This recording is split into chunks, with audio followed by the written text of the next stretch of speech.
you cannot tax billionaires on the shares that they hold in a company because it is an unrealized gain, right? So they go like, yeah, you're worth 300 billion, but we can't tax you on those stocks because you haven't sold the shares, so you don't like have the money, right? But you're worth the money, but you don't have the money. And I understand the argument. They go like, no, you don't have it. It's just what it's worth, because it could also crash, and then you have nothing, so we can't tax you on it. Then I'm like, okay, I understand that. So you can't tax the people on a thing because they don't have it. It's just there. Okay, fine.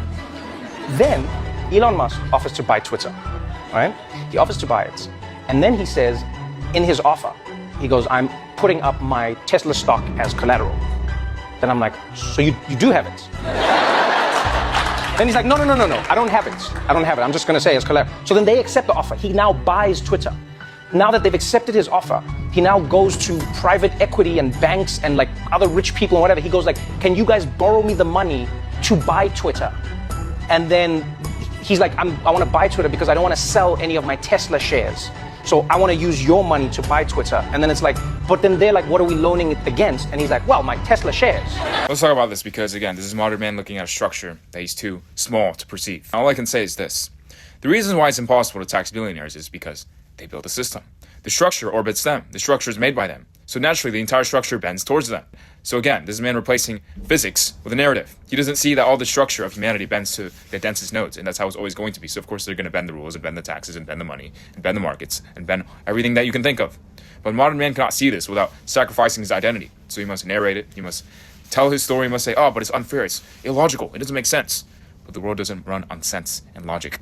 It runs on heavy or not, reflecting reality or noise, forward or backwards. And the billionaires and the rich and the elites, for all their flaws and all their humanity, still are the heaviest points in the humanity possibility space. Let's just say that.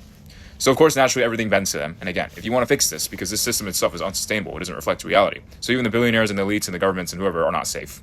Because once reality walks in the room, it just evaporates because it's not real. It doesn't matter about who's taxed and whose money and who owns this stock market and this share. Because if it doesn't reflect reality, it's not real. It's just noise. It's just a drag on reality. It's just backwards. So again, if you want to fix this, you want to reset this whole system effectively, just burn it down and just reveal it for what it is, just rotten. You collapse AI, you make it reflect reality, you allow the intelligence to see through the raw of humanity, and you navigate from there. Because humanity's structure is unsustainable with the tech it has. Maybe this could work 100 years ago.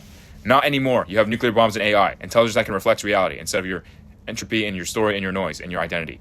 Not going to work, not sustainable. So again, you want to fix this, you stop narrating about billionaires, and you begin to move past the billionaires themselves, and move past where even they cannot see, which is physics, structure, and fate itself. Because no man can avoid fate, no man can avoid judgment, no man can avoid the rumbling, no man can avoid when the Titan looks at him and sees through all his stories and lies and narratives and delay. So, yeah.